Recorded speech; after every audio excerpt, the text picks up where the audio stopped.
Servus, schön, dass ihr reinschaut. Heute ist gute Laune vorprogrammiert. Ihr seht, passend zum Gewehr habe ich mich heute gekleidet und zwar stelle ich euch heute das Diana Oktoberfestgewehr vor. Viel Spaß, Leute! Ja, leider habe ich meinen alten Filzhut nicht mehr gefunden. Das wäre natürlich noch der krönende Abschluss gewesen. Ich hoffe, es geht auch so in diesem einen Fall. Ich möchte euch heute das Diana Oktoberfestgewehr vorstellen. Angekündigt im März 2018 auf der IWA. Waren alle ganz heiß drauf. Es ist unglaublich, was da für eine Rückfrage in der Community ist und wie lange da und wie viele Leute da wirklich drauf gewartet haben, dass das Gewehr jetzt endlich da ist. Pünktlich rechtzeitig zum Oktoberfest hat es das Gewehr geschafft und jetzt möchte ich euch das einfach mal vorstellen. Kommen wir erstmal zu den technischen Daten. 110,5 cm lang, eine Lauflänge von 54,5 cm. Wir haben hier einen Federdruckrepetierer, der 100 Schuss Kapazität hat und geschossen wird das Gewehr über Kimme und Korn. Ich hätte gesagt, wir gehen mal in die Nahaufnahme und dann schauen wir mal, was das Gewehr denn so alles hat. Viel Spaß!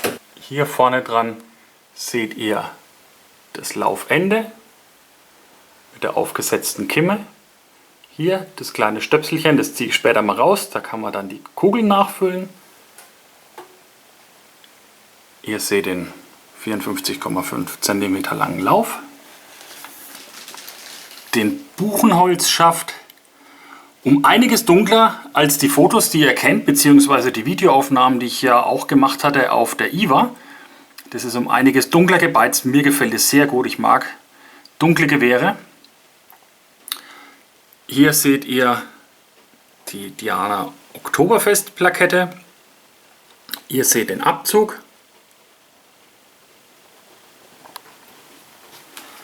Eine beidseitige Schaftbacke, beziehungsweise eine leichte Erhöhung hier und eine gummierte Schaftkappe.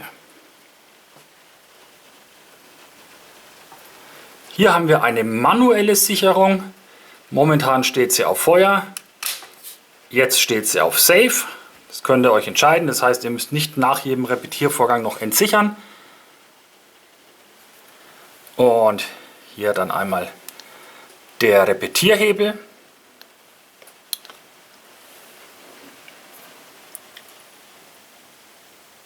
Und hier haben wir dann die Kimme. Und jetzt hätte ich gesagt, fangen wir doch einfach erstmal an zu schießen.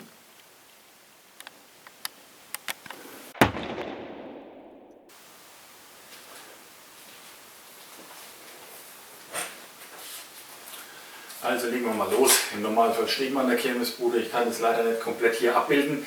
Dafür ist mein Dachboden etwas zu niedrig bzw. zu klein. Das haut vom Film her nicht hin.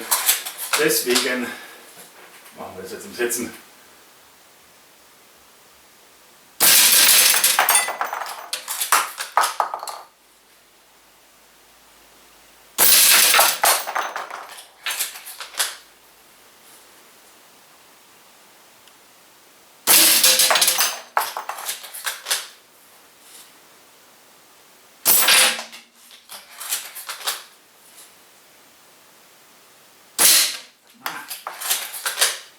Daneben.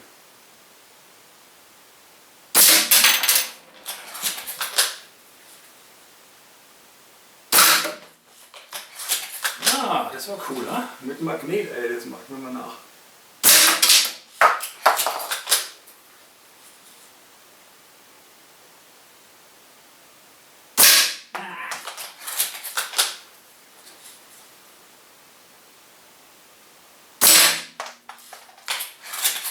Die letzten zwei werden nicht so einfach. Ich habe kein Glück.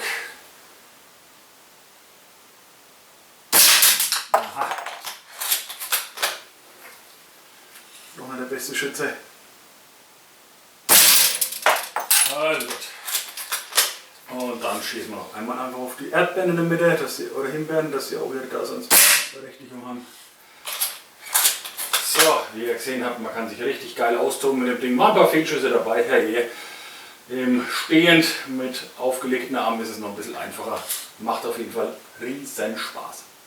So, ich denke, der Schusstest hat es gezeigt. Es hat echt eine ganze Menge Spaß gemacht. Da sind richtig die Fetzen geflogen. Jetzt geht's an euch, jetzt liegt es an euch. Richtet euren Schießstand zu Hause ein, bereitet euch darauf vor. Das Gewehr soll die nächsten Tage im Handel sein. Oder es ist schon im Handel, vielleicht haben es die ersten von euch auch schon bekommen. Was noch ein Riesenvorteil ist beim Schießen, ich zeige es gerade mal, ich hoffe, das sieht man so.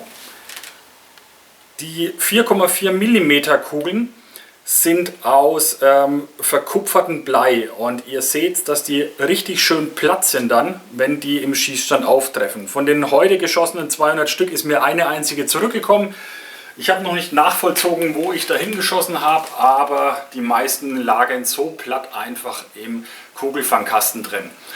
Ich würde euch jetzt gerne mal den Schusstest aus 11 Meter Entfernung zeigen. Jetzt werden die ersten sagen, das ist natürlich ziemlicher Schmarrn, gebe ich euch auch recht. Das schießt man normalerweise aus 3, 4, 5 Meter Entfernung.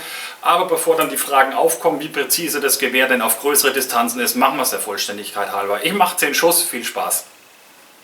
So, wir machen jetzt einfach mal den Schusstest aus 11,5 Meter. Wie gesagt, Leute, Aussagekraft hin oder her, das Gewehr ist dafür gemacht, um aus 3, 4, 5 Meter Entfernung zu blinken. Trotzdem, ich habe so tolle Scheiben, die werden jetzt einfach mal ausprobiert und der Vollständigkeit halber machen wir das jetzt mal. Also, dann gucken wir mal, was wir zusammenbekommen.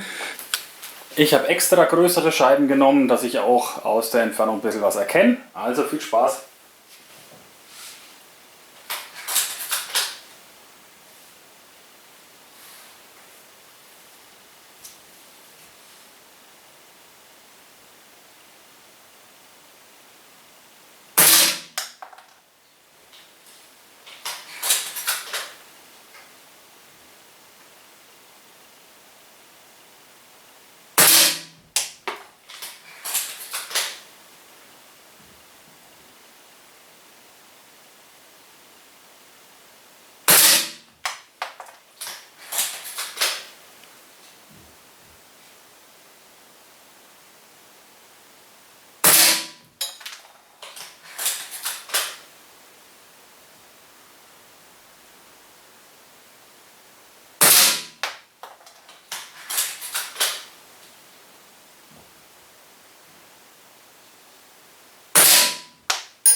Okay, jetzt hätte ich gesagt, wird es mal Zeit für den Chronitest, denn was auch interessant ist, ist, wie stark denn die Leistung sein wird.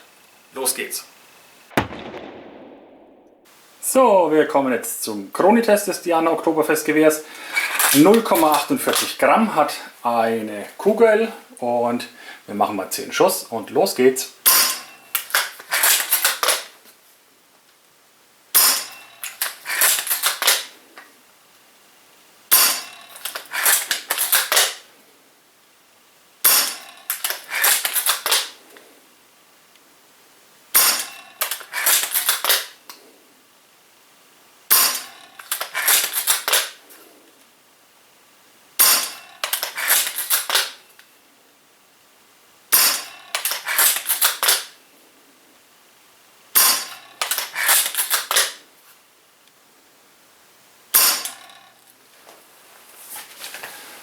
So, also kommen wir mal zur Auswertung.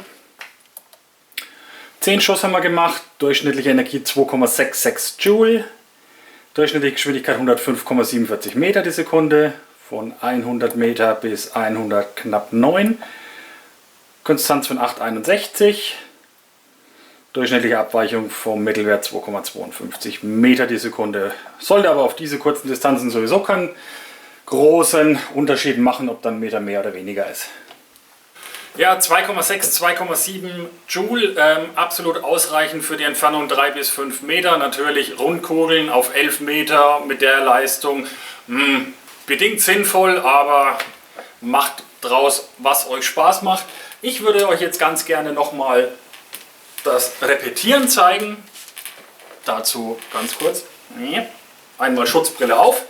Der Hebel wird hier ganz normal nach oben geklappt, einmal nach unten gezogen und schon ist nachgeladen. Natürlich entsichern.